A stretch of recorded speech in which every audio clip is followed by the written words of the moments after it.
Hello everyone, welcome to Kajil classes. Last class में हमने type of chemical reaction topic start किया था और उसका हमने फर्स्ट पार्ट कंप्लीट कर लिया था, कॉम्बिनेशन रिएक्शन। सो आज की क्लास में हम डिकम्पोजिशन रिएक्शन से स्टार्ट करेंगे। सो इस टाइप में क्या होता है, ये बिल्कुल ही ऑपोजिट होता है, कॉम्बिनेशन रिएक्शन के बिल्कुल ऑपोजिट होता है। कॉम्बिनेशन रिएक्शन में हमने पढ़ा था कि 2 और मोर रिएक्टेंट से सिंगल प्रोडक्ट फॉर्म होता है, बट इसका ऑपोजिट है डिकम्पोजिशन रिएक्शन। इसमें क्या होता है कि सिंगल रिएक्टेंट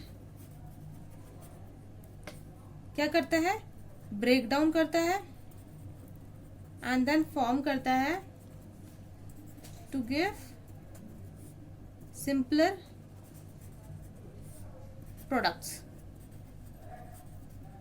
आपको समझ में आ गया होगा। इसमें सिंगल रिएक्टेंट होगा हमारा, जिसकी ब्रेक डाउन होगी एंड देन फॉर्म होंगे हमारे प्रोडक्ट्स। सिंपलर प्रोडक्ट्स मतलब 2, 3 और मोर प्रोडक्ट्स फॉर्म हो सकते हैं। सो इसके लिए हम एग्जांपल लेंगे एक FeSO4। सो हम एक बैलेंस एग्जांपल ले रहे हैं। ये हमारा आप देख सकते हैं सिंगल रिएक्टेंट है। इसके ब्रेकडाउन के लिए हमें हमेशा क्या करना पड़ेगा, heat. This is very important. जब भी डिकम्पोजिशन रिएक्शन हो रही है तो हीट का बहुत बड़ा प्ले रोल होता है यहाँ पे। जब सिंगल प्रोडक्ट है, सॉरी सिंगल रिएक्टेंट है, उसकी ब्रेकडाउन हो रही है। सो ब्रेकडाउन के लिए हीट का होना जरूरी है। जब हीट होगा रिएक्टेंट तो ब्रेक होगा वो। सो ब्रेक होने के बाद क्या हो जाएगा, हमारा जो प्रोडक्ट है वो क्या फॉर्म हो जाएगा, Fe2O3 plus SO2 plus SO3।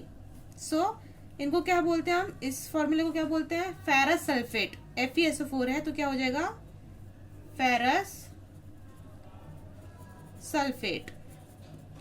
और ये क्या हो जाएगा, Fe2O3 फेरिक ऑक्साइड। ये पता हो गया। SO2 और SO3 को क्या बोलेंगे हम, sulphur dioxide and sulphur trioxide. 3 oxygen trioxide, 2 oxygen dioxide and sulphur. ठीक है। सो ये हमारा एग्जांपल था इसके लिए, डिकम्पोजिशन रिएक्शन के लिए। सिंपली इस इक्वेशन में आपको पता चल रहा होगा कि जो हमारे पास ये है फेरस सल्फेट की क्रिस्टल्स है, 2 FeSO4 है, उसकी क्या हो रही है, ब्रेक डाउन हो रही है, हीट हो रहा है, रिएक्शन में हीट है। देन क्या कर रहा है, वो अपने क्रिस्टल को चेंज कर रहा है, उसका कलर, एंड देन डिकम्पोज करके वो क्या फॉर्म कर रहा है, फेरिक ऑक्साइड Fe2O3 फॉर्म कर रहा है। Ferric oxide plus sulphur dioxide and sulphur trioxide. और जो ये फेरिक ऑक्साइड ये क्या है, सॉलिड स्टेट में है, वाइल ये दोनों के दोनों जो है वो कौन से स्टेट में, गैसियस स्टेट में है। तो आपको ये पता होना चाहिए। ये तो हमारी थी फर्स्ट एग्जांपल थी। सो इस एग्जांपल में क्या लेंगे हम, कैल्शियम कार्बोनेट। इसकी क्या हो रही है, हीट हो रहा है। हमेशा डिकम्पोजिशन रिएक्शन में हीट इंपॉर्टेंट है ब्रेक डाउन के लिए। तो ये क्या फॉर्म कर रहा है, quicklime plus calcium oxide plus carbon dioxide. सबको पता है, ये पहले भी हम कर चुके हैं। ये क्विकलाइम का फॉर्मूला है। और ये कैल्शियम कार्बोनेट है, इसका जो अदर नेम है वो क्या है, लाइम स्टोन। कभी कभी आपसे डायरेक्ट क्वेश्चन भी पूछा जाता है, CaCO3 का कॉमन नेम क्या है, या CaO का कॉमन नेम क्या है। तो आपको पता होना चाहिए इनके कॉमन नेम भी इंपॉर्टेंट है। सो इस रिएक्शन में क्या हो रहा है, डिकम्पोजिशन हो रही है। कैसे हो रही है, जो कैल्शियम कार्बोनेट है, ये लाइमस्टोन जो कैल्शियम कार्बोनेट है वो क्या कर रहा है, कैल्शियम कार्बोनेट से प्रोडक्ट क्या बन रहा है हमारा, क्विकलाइम का प्रोडक्ट बन रहा है। ये साथ में कार्बन डाइऑक्साइड भी फॉर्म हो रहा है बिकॉज ऑफ हीट की वजह से। सो और ये जो आपका है कैल्शियम जो ऑक्साइड है, ये क्विकलाइम जिसको बोलते हैं हम, इसका क्या रोल प्ले करता है, ये कहाँ का यूज होता है, ये इसका यूज ये है कि ये मैन्युफैक्चर करता है सीमेंट के लिए। तो इसके लिए इंपॉर्टेंट आपको ये भी लर्न करना है कि ये कहाँ यूज होता है। ये मैन्युफैक्चर होती है सीमेंट, उसमें यूज होता है। और इस रिएक्शन को हम थर्मल डिकम्पोजिशन भी बोल सकते हैं। इसको also known as thermal decomposition. क्यों बोल रहे हैं हम इसको थर्मल डिकम्पोजिशन, क्यों नाम दे रहे हैं हम इसको, क्योंकि थर्मल मतलब हीट होता है, यहाँ पे हीट प्ले कर रहा है इंपॉर्टेंट रोल, सो इसीलिए इसको हम थर्मल डिकम्पोजिशन भी बोल सकते हैं। सो कंफ्यूज मत होना, डिकम्पोजिशन और थर्मल डिकम्पोजिशन में सेम है दोनों के दोनों आपस में। सो हमारे पास और अदर एग्जाम्पल्स भी है, जैसे कि white silver chloride turn grey in sunlight. क्यों होता है ऐसा? This is due to the decomposition of silver chloride into silver and chlorine by light. So इसके लिए हम क्या कर सकते हैं, ये सिल्वर क्लोराइड है, सनलाइट के प्रेजेंस में ये क्या फॉर्म करता है, 2Ag प्लस Cl2। आप देख सकते हैं हीट था यहाँ पे सनलाइट है, मींस दोनों सेम ही है, हीट ही मिल रही है रिएक्शन में। सो 2AgCl सिल्वर क्लोराइड में क्या हुआ, डिकम्पोजिशन हुई, डिकम्पोजिशन होने के बाद ये क्या फॉर्म कर रहा है, सिल्वर एंड क्लोराइड सनलाइट के प्रेजेंस में। एंड दूसरी जो है 2AgBr, सेम रिएक्शन है, कोई उसमें चेंज नहीं है। सिल्वर ब्रोमाइड सनलाइट के प्रेजेंस में क्या फॉर्म कर रहे हैं, 2Ag प्लस Br2। सो इसमें क्या हुआ, सिल्वर ब्रोमाइड ने सनलाइट के प्रेजेंस में डिकम्पोजिशन किया और फिर क्या फॉर्म किया, सिल्वर प्लस ब्रोमाइड। सो ये था हमारे अदर टू रिएक्शन। और जो ये दो रिएक्शंस हैं ये कहाँ यूज होते हैं, इनका यूज कहाँ होता है, इनको व्हाइट एंड ब्लैक फोटोग्राफी में यूज किया जाता है, used in white and black photography में यूज किया जाता है। ठीक है, सो ये था हमारा decomposition reaction complete.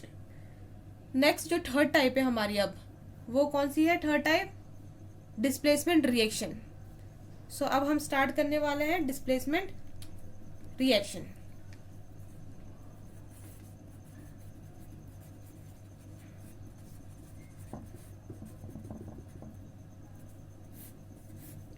So this is next type of reaction. So इस रिएक्शन में क्या होता है, डिस्प्लेसमेंट रिएक्शन का मतलब समझ में आ रहा होगा आपको, नेम से ही पता चल रहा होगा, कोई चीज डिस्प्लेस हो रही है, मतलब इधर से कहीं लेफ्ट साइड से राइट साइड में जाएगी, कहीं से डिस्प्लेस हो रही है कहीं ना कहीं पे। सो इस टाइप ऑफ रिएक्शन को कैसे कर सकते हैं हम, displacement reaction is a chemical reaction in which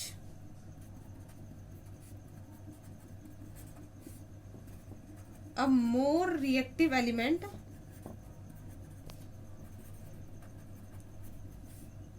displaces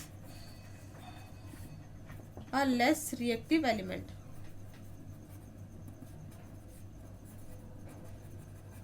आपको समझ में आ गया होगा कि जो मोर रिएक्टिव एलिमेंट होगा वो क्या करेगा, डिस्प्लेस कर जाएगा लेस रिएक्टिव एलिमेंट को। डिस्प्लेसमेंट रिएक्शन में यही होता है। सो इसके लिए एग्जांपल ले लेते हैं हम, Fe प्लस CuSO4। सो ये हमारे रिएक्टेंट है। अब इसके प्रोडक्ट क्या फॉर्म होगा, हमने बोला है कि डिस्प्लेसमेंट में रिप्लेस होगा, कौन होगा, जो लेस रिएक्टिव होगा इनमें से एलिमेंट में से वो रिप्लेस हो जाएगा। उसको कौन रिप्लेस करेगा, जो ज्यादा रिएक्टिव होगा उससे ज्यादा। तो यहाँ पे एक तो आयरन है और एक कॉपर है, ये कॉपर सल्फेट हैवी है और ये आयरन अलग है। आयरन और कॉपर में से ज्यादा रिएक्टिव कौन सा होता है, iron. Iron is more reactive than copper. So जो आयरन है वो क्या करेगा, कॉपर को रिप्लेस कर जाएगा। तो प्रोडक्ट क्या फॉर्म हो जाएगा, FeSO4 प्लस कॉपर। अब क्या करेगा, रिप्लेस हो गया तो कॉपर साइड में हो जाएगा। ठीक है, इसी तरीके से हम नेक्स्ट, ये फर्स्ट एग्जांपल था, सेकंड एग्जांपल ले लेते हैं और आपको क्लियर होगा। लेड प्लस कॉपर क्लोराइड क्या फॉर्म करता है, मैंने कहा था कि जो ज्यादा मोर रिएक्टिव होगा वो क्या करेगा, लेस रिएक्टिव को रिप्लेस कर देगा। सो इसमें इन दोनों में से जो कॉपर और लेड में से कौन है रिएक्टिव ज्यादा, लेड जो है वो ज्यादा रिएक्टिव है। सो ये कॉपर को यहाँ से रिप्लेस करेगा और प्रोडक्ट फॉर्म हो जाएगा लेड क्लोराइड प्लस कॉपर। सो ये था डिस्प्लेसमेंट रिएक्शन। नेक्स्ट जो हमारी टाइप है वो है fourth double displacement reaction.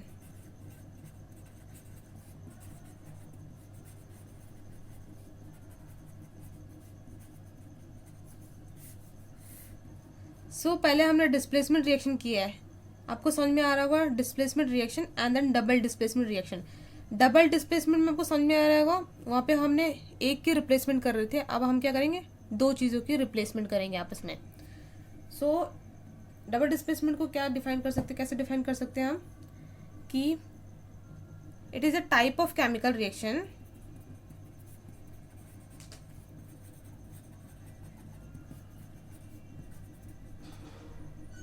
where two compounds react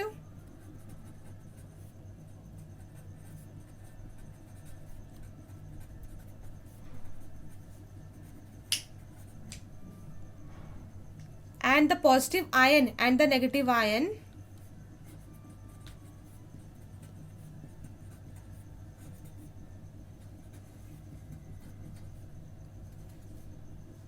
of the reactant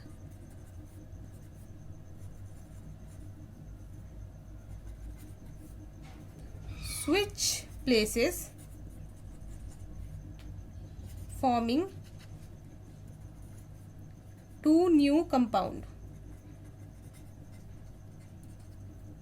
तो सिंपल है, डबल डिस्प्लेसमेंट रिएक्शन में क्या हो रहा है कि जो दो कंपाउंड्स है रिएक्टेंट के, वो आपस में पॉजिटिव आयन और नेगेटिव आयन आपस में क्या कर रहे हैं, अपने प्लेसेस को स्विच कर रहे हैं ताकि हमारे जो न्यू प्रोडक्ट्स फॉर्म हो सके। एग्जाम्पल ले लेते हैं हम, इसका एग्जाम्पल है सोडियम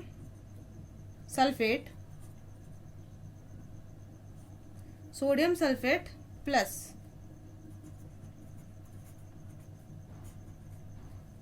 बेरियम क्लोराइड क्या फॉर्म करेगा, बेरियम सल्फेट, ये फॉर्म कर रहा है अब barium sulphate plus sodium chloride. अब आपको देख सकते हो आप, ये हमारा सोडियम सल्फेट था, SO4 में क्या लगता है, नेगेटिव चार्ज लगता है, और बेरिलियम में क्या होता है, बेरियम में क्या होता है, पॉजिटिव लगता है। इसी तरह सोडियम में पॉजिटिव चार्ज है और क्लोरीन में क्या होता है, यहाँ पे आपको दिखा देती हूँ मैं शो करके भी ताकि आपको क्लियर हो। तो ये चार्जेस मैंने लिख दिए साथ साथ में ताकि आपको कंफ्यूजन ना हो। इन्होंने क्या की, रिएक्टेंट ने, दो रिएक्टेंट हमारे पास, इन्होंने अपने जो आयन हो नेगेटिव और पॉजिटिव आयन को क्या किया, आपस में एक्सचेंज कर लिया, डबल डिस्प्लेसमेंट कर दिया इन्होंने। सोडियम ने क्लोरीन के साथ कर लिया फॉर्म, तो हमारा जो बना प्रोडक्ट NaCl बन गया, सोडियम क्लोराइड फॉर्म हो गया। और जो बेरियम था प्लस था, तो इसने नेगेटिव के साथ आयन के साथ कर लिया अपनी रिप्लेस, इसने क्या किया, बेरियम सल्फेट फॉर्म कर लिया। तो ये थी इसकी। अब जो बेरियम सल्फेट फॉर्म हुआ है, ये क्या फॉर्म करता है, प्रेसिपिटेट भी फॉर्म करता है। डबल डिस्प्लेसमेंट रिएक्शन में एक प्रेसिपिटेशन रिएक्शन भी होता है। आपको पता होगा सिंपली प्रेसिपिटेशन क्या होता है, जो चीज़ें डिजॉल्व नहीं होती वो नीचे प्रेसिपिटेट की फॉर्म में रह जाती है, उनको हम प्रेसिपिटेट बोलते हैं। तो इस रिएक्शन में बेरियम जो सल्फेट है वो क्या फॉर्म करता है, प्रेसिपिटेट फॉर्म कर रहा है। So this is known as double displacement reaction. I hope you like my video. If you really like my video, then please like, share, comment and also subscribe my channel and click the bell icon जिससे कि आपको मेरी हर video की notification सबसे पहले मिले। Thank you for watching.